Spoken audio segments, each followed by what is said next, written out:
السلام علیکم۔ اگر آپ ایج اسلامک ورک سے نیو ویڈیو حاصل کرنا چاہتے ہیں تو ہمارے چینل کو سبسکرائب کریں۔ شکریہ۔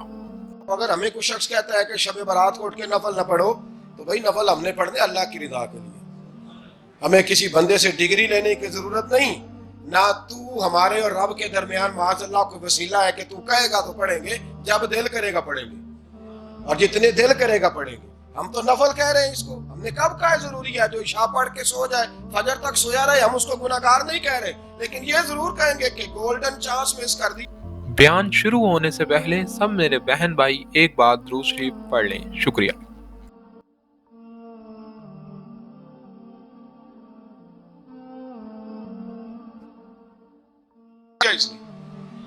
چانس مس کیا ہے، یہ تو اللہ کی رحمت کا موقع تھا۔ حضرت سیدہ عائشہ صدیقہ رضی اللہ تعالی عنہ ارشاد فرماتی ہیں کہ شعبان کی 15ویں رات تھی، یعنی شب برات کی رات، فرماتی ہیں شعبان کی 15ویں رات تھی، میں نے اچانک نظر ڈالی تو حضور میرے بستر میں تھے، پھر میری نظر پڑی تو حضور نہیں تھے، میرے دل میں گمان آیا، خیال آیا کہ شاید کسی اور زوجہ کی طرف حضور کا میلان تباہ ہو گیا ہو، وہاں تشریف لے گئے ہوں۔ فرماتی میں اٹھی باہر گئی تو نبی کریم علیہ السلام جنت البقیع میں تھے، قریب ایک جگہ پہ حضور دعائیں مانگ رہے تھے۔ فرماتے میں گیا تو حضور فرمانے لگے ابو بکر کی بیٹی تو نے کیا گمان کیا کہ اللہ کا رسول تیری حق تلفی کرے گا؟ عرض کی حضور آپ مالک ہیں، کہیں اور جانا چاہے تو میری طرف سے پابندی نہیں۔ کہتی ہے وہاں کھڑے کھڑے میرے رسول کریم نے بیان فرمایا، یہ ترمذی کے لفظ ہیں، حضور نے فرمایا عائشہ یہ شعبان کی 15ویں رات ہے، مدینے میں سب سے زیادہ بکریاں بنو کلب کا قبیلہ پالتا تھا، فرمایا آج کی رات بنو کلب کے قبیلے کی بکریوں کی تعداد کے مطابق اللہ میری امت کے لوگوں کی بخشش فرما دے گا۔ یہ وہ رات ہے۔ جناب عائشہ صدیقہ رضی اللہ تعالیٰ عنہ نے بات رات کو سنی تنہائی میں نبی پاک سے، رات کو تنہائی میں حضور سے سنی، سویرے جناب عائشہ نے کل امت کو بتائی۔ اگر یہ بات اہمیت والی نہ ہوتی تو بی بی صاحب آگے روایت کرتی، یہ کتابوں میں آتی، یہ لوگوں کو بتاتی۔ حضرت عائشہ نے روایت کیا اور مولا علی شیر خدا نے تو کھل کے کہا ابن ماجہ میں، حضرت علی سے پیار کرنے والوں کے لیے الگ عنوان، مولا علی نے کھل کے فرمایا شعبان کی 15ویں رات کو رات عبادت کرنا اور سویرے روزہ رکھنا۔ حضرت علی کے لفظ بائی نہیں سیاستہ میں، رات کو عبادت کرنا، دن کو روزہ رکھنا۔ ویسے تو رب کریم ہر روز تہجد کے وقت پہلے آسمان پر نزول اجلال فرماتا ہے اور لوگوں کو فرماتا ہے کوئی بخشش مانگنے والا، اور فرمایا ہر روز تہجد کے وقت یہ اعلان ہوتا ہے، پر شب برات کو نا شروع رات سے یہ اعلان شروع ہو جاتا ہے۔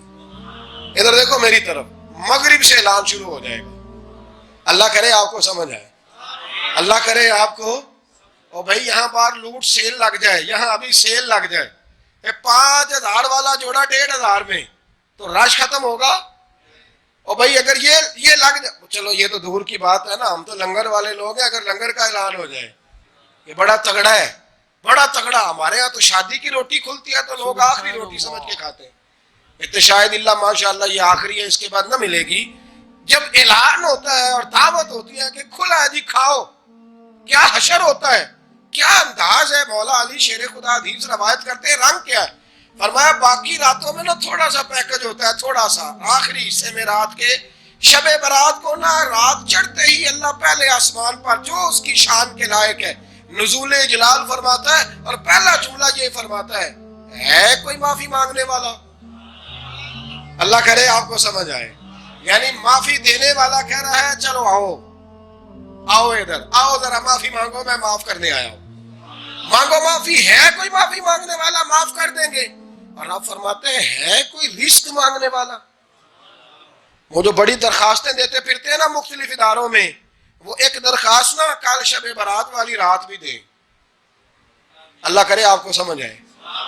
وہ جو کہتے ہیں نا بڑی بڑی کمپنیوں میں نے اپلیکیشن جمع کرائی ہے تو کہیں کام نہیں بن رہا تو نسخہ دے رہا ہوں، ایک اپلیکیشن کل رات بھی جمع کراؤ انشاءاللہ کام بن جائے گا۔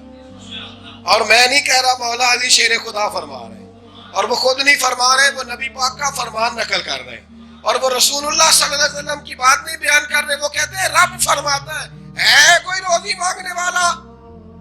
سارے سیٹھوں نوابوں جاگیرداروں کے پاس جا جا کے تھک گئے ہو ایک دن میرے کہنے پر، ایک رات، ایک دیہڑی، ذرا شب برات والی لگا کے تو دیکھو۔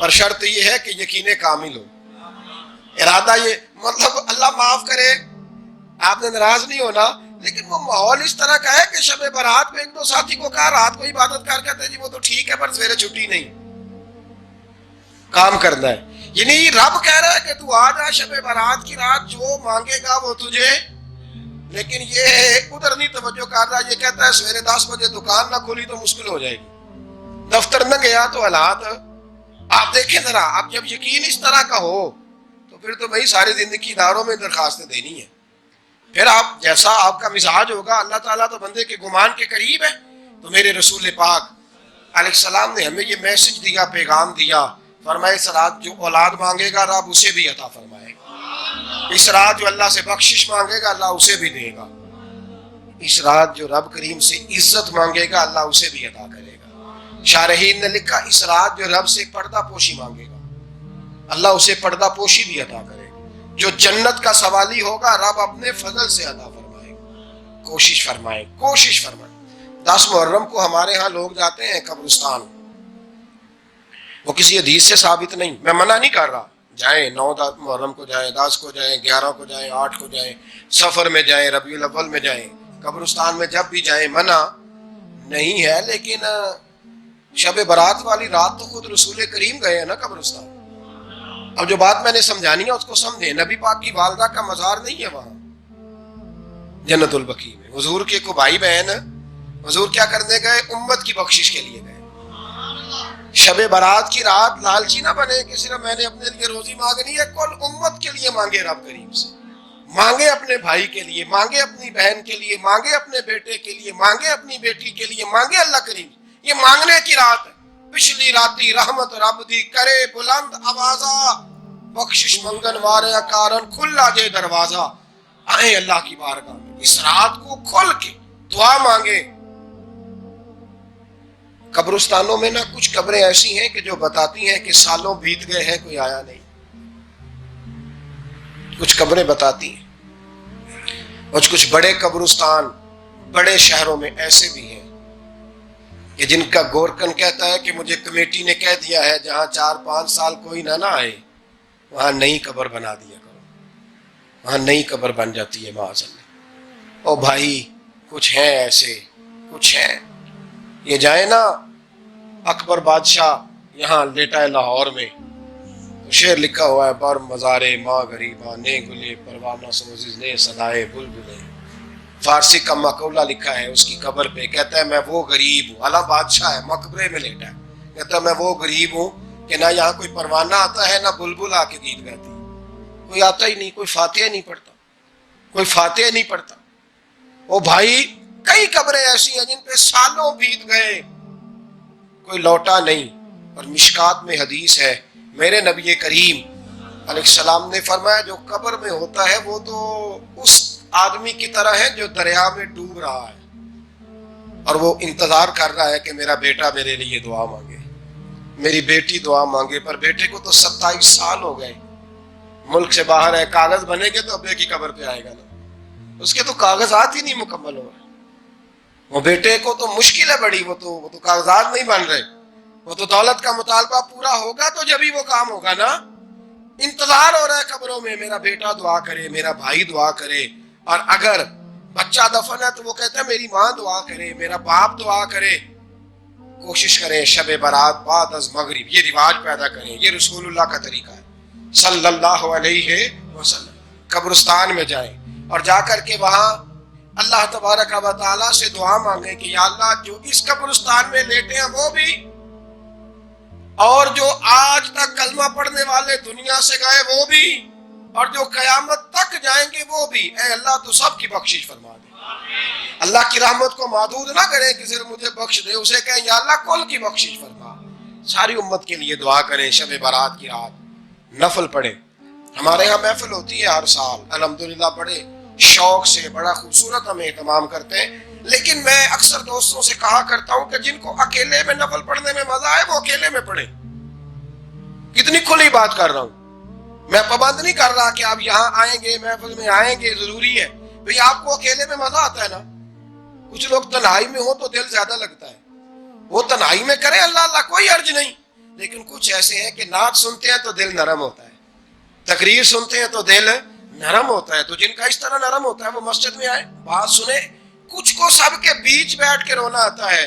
حضرت سعدی شیرازی فرمایا کرتے تھے کچھ لوگوں کے آنسو مجھے رلا جاتے ہیں، فرماتے ہیں کچھ کی آنکھیں دیکھ کے رو پڑتا ہوں، لہذا میں جب بھی ذکر کرتا ہوں محفلوں میں بیٹھ کے کرتا ہوں، تنہائیوں میں مجھ سے نہیں ہوتا، تو جس سے نہیں ہوتا وہ آئے نا، مسجد میں آئے، رات عبادت کرے، کل مغرب سے پہلے پہلے کام سمیٹ لے سارے، اور مغرب کے بعد یہ رات شروع ہوگی، مغرب کے بعد ایک چھٹی کر لو اللہ رسول کے لیے، کر لیں گے انشاءاللہ تعالی ایک چھٹی، اور توبہ کی رات ہے یہ، توبہ کرنی ہے۔ توبہ کس کو کہتے ہیں؟ توبہ کا معنی ہے پچھلے گناہ پر پچھتانا، شرمسار ہونا، کہتے نہیں اے کاش میں نہ کرتا، اور وہ لفظوں میں نہیں، جملوں میں نہیں، توبہ رٹی رٹائی نہیں، شرمسار ہونا اور آئندہ گناہ نہ کرنے کا پکا ارادہ کرنا، اس کا نام توبہ ہے۔ دیکھیں اللہ تعالیٰ فضل کرے، میں نے پچھلے سال کہا تھا پھر کہتا ہوں، مسجدوں سے نا شب برات کی رات، شب قدر کی رات چیخوں کی آوازیں آتی ہیں، لوگ اتنا روتے ہیں نا، رونا چاہیے، کم روتے ہیں زیادہ رونا چاہیے، لیکن سوال یہ ہے کہ اتنا زیادہ لوگ شب برات کی رات روتے ہیں، کیا پھر سویرے بددیانتی ختم ہو جاتی ہے؟ جو رات مسجد میں کھل کے رو کے آیا ہے اس کا پروگرام ہے نا کہ اب ملاوٹ کبھی نہیں کرے گا، اب گاہکوں سے جھوٹ کبھی نہیں بولے گا، اب وہ بددیانتی کا معاملہ کبھی نہیں کرے گا، لیکن رات روتا بھی رہے اور سویرے پروگرام یہ ہو کہ میں نے پھر لوگوں کو فریب دینا ہے، داؤ لگانا ہے، تو اس نے توبہ کیا رات کے یہاں بس یہ ایکٹنگ کر کے لوٹ آیا، یعنی بڑی سجا بنا کر کے سوار کر کے رات توبہ کی۔ کیا مطلب ہے توبہ کا؟ کہ توبہ آپ نے کی۔ حضرت حسن بصری سے کسی نے کہا توبہ کیا ہے؟ فرمانے لگے توبہ یہ ہے کہ جس گلی سے رب نے تجھے منع کیا ہے دوبارہ پھر تو اس گلی میں نظر نہ آئے، تو نظر ہی نہ آئے، اور جس جگہ جانے کا رب نے تجھے حکم دیا ہے پھر تو دوبارہ وہاں سے غیر حاضر نہ ہو۔ اگر یہ پروگرام ہی نہیں، ارادہ ہی نہیں، بچے ایک تو مجھے کہنے لگے کل حضرت صاحب توبہ کے موضوع پر ہم نے گفتگو کرنی ہے، تو کوئی باپ بتائے کہاں پہ ہے، کچھ بچے شاگرد ہیں، کچھ مسجد میں جمعہ پڑھاتے ہیں، ایک نے مجھ سے کہا، تو میں نے کہا بیٹے پہلے مسجد میں جاؤ، 2 نفل پڑھو، توبہ کرو، توبہ کا ارادہ بناؤ، یہ رسم نہیں ہے۔ وہ نعت کا بھی تو توبہ کر لینا جو شب برات کے دن لوگوں کو توبہ کرانے آیا ہے اور 25,000 کا سودا کر کے آیا ہے، تو آج اس کام سے تو توبہ کرنا، یہ نوٹ پھکوانے سے تو توبہ کرنا، یہ رسم ہے؟ ساری رات توبہ توبہ توبہ توبہ، یہ کیا معنی ہے اس کا؟ کیا مطلب کرے؟ امام غزالی فرماتے ہیں کہ ایک آدمی بادشاہ کا گارڈ تھا، سپاہی تھا، اس کا پہرے دار تھا، نگرانی کرتا تھا، بڑی وفاداری سے نوکری کرتا رہا، بادشاہ نے اسے تنخواہ کے علاوہ بھی بڑا نوازا، اسے بادشاہ نے بڑے الاؤنسز دیے، بادشاہ نے بڑا کچھ دیا، مکان دیا۔ کچھ سالوں کے بعد بادشاہ کو پتا چلا کہ یہ میرے لیے نہیں آتا تھا، اس کی تو میری کنیز پر نظر تھی،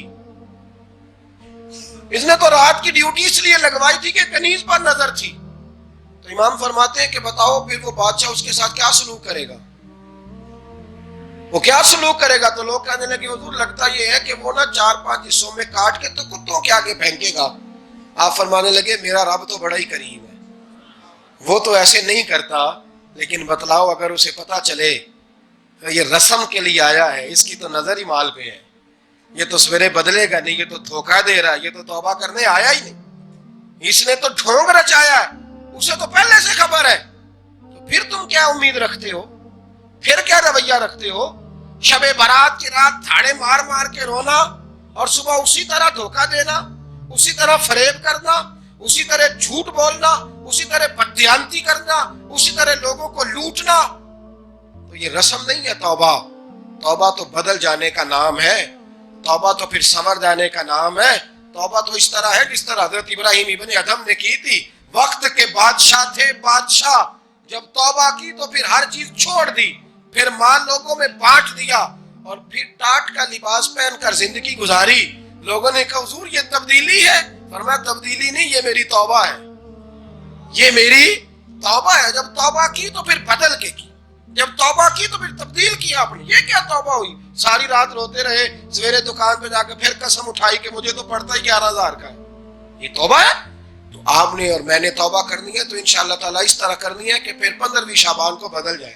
یہ جو موقع آتے ہیں نا شب برات کے, شب قدر کے, یہ بنیادی طور پر اللہ تعالیٰ کی طرف سے دی ہوا موقع ہوتا ہے کہ چلو تمہیں چانس دیتے ہیں, تمہیں چانس دیتے ہیں, پابندی کوئی نہیں, لیکن رب کی طرف سے نا موقع ملتا ہے, چلو تمہیں ایک موقع دیتے ہیں, چلو اپنے آپ کو کلیئر کر لو, تمہیں موقع دیتے ہیں. یا اللہ کیا کرے, کچھ بھی نہیں, آ کے نا سچے دل سے 2 رکعتیں پڑھ کے توبہ کرو, عرش کا مالک پچھلے سارے معاف کر دے گا. کچھ بھی نہیں, آؤ موقع ہے. ان لوگوں کی باتوں پہ نہ جائیں جو بلا وجہ پریشان کرتے ہیں. ہمیں بھی روز ہی سوال آتے ہیں, دل نہیں کرتا, کچھ باتیں ایسی ہیں جو کرنے کو طبیعت نہیں چاہتی, میں کروں گا بھی نہیں. لوگوں کو شب برات کا حوالہ بھی نہیں مل رہا, حالانکہ ترمذی شریف میں حدیث موجود ہے, صحاح ستہ کی روایت ہے, ترمذی میں موجود ہے. پہلے کہتے ہیں صحاح ستہ سے دکھاؤ, جب صحاح ستہ سے مل گئی تو آپ اور کدھر جانا ہے. اور ابن ماجہ میں موجود ہے مولا علی کی روایت, اور ذرا ترتیب دیکھیے گا, یہ ترمذی کی حدیث ہے. امام ترمذی نے تو پورا باب باندھا ہے 15ویں شعبان پر, پورا باب. اب تمہاری مرضی ہے, اگر تم نہیں بات کو سمجھنا چاہتے. اور مجھے پتا کیوں یہ شب برات کیا لگتا ہے, مجھے کبھی کبھی یوں لگتا ہے کہ رب فرماتا ہے کہ رمضان سے 15 دن پہلے ہی پکی سچی توبہ کر لے, تیاری کر, پاک صاف ہو جا, تاکہ جب رمضان آئے نا تو پھر تجھے پاک ہونے کی ضرورت نہ پڑے, بس پھر تو آتا جائے اور میں تیرے اوپر رحمتیں نچھاور کرتا جاؤں. بس تو پہلے ہی تیاری کر, 15 دن پہلے ہی, 14 دن پہلے تیار ہو جا. کل رات اپنے آپ کو ذہنی طور پر تیار کریں, بچوں کو تیار کریں, گھروں کو تیار کریں. اب جب مہمان آتے ہیں نا بڑا کچھ کرتے ہیں, شب برات آئے تو مصلی ایک دفعہ دھویا کریں, ایک دفعہ مصلی دھویا کریں. فرش دھوتے ہیں نا, مہمانوں نے آنا ہے تو ایک کمرے کا فرش دھو کے صاف کریں کہ خواتین نے یہاں ساری رات نماز پڑھ دی. یہ ارادے بنائیں. جس طرح آپ کہتے ہیں نا رات کو سفر کرنا ہے تو دوپہر میں تھوڑا آرام نہ کر لوں, تو کل دوپہر میں آرام کر لیں, تاکہ رات کو رب رب کرنا آسان ہو جائے, اللہ کی بارگاہ میں بیٹھنا آسان ہو جائے. مکمل طور پر ذہنی طور پر اپنے آپ کو تیار کریں. یہاں بھی محفل ہوگی انشاءاللہ, عشاء کے متصل بات شروع ہو جائے گی, 12 بجے تک محفل چلے گی, پھر 12 بجے کے بعد نماز تسبیح پڑھی جائے گی, پھر 1 بجے پھر دوبارہ آپ کو اجازت دی جائے گی, کوئی انفرادی طور پر گھنٹہ سوا اپنی الگ سے کوئی عبادت کرنا چاہے تو وہ تب بھی ممکن ہو, جیسے آپ کو موقع بنے. میں کہہ چکا ہوں, لیکن وقت ضائع نہ کرنا, گولڈن چانس ہے, اس کو مس نہ کرنا. یہ شب نجات ہے, اس کے ضرور قریب جانا. رب کریم سمجھنے کی توفیق عطا فرمائے. آخر دعوانا ان الحمدللہ رب العالمین.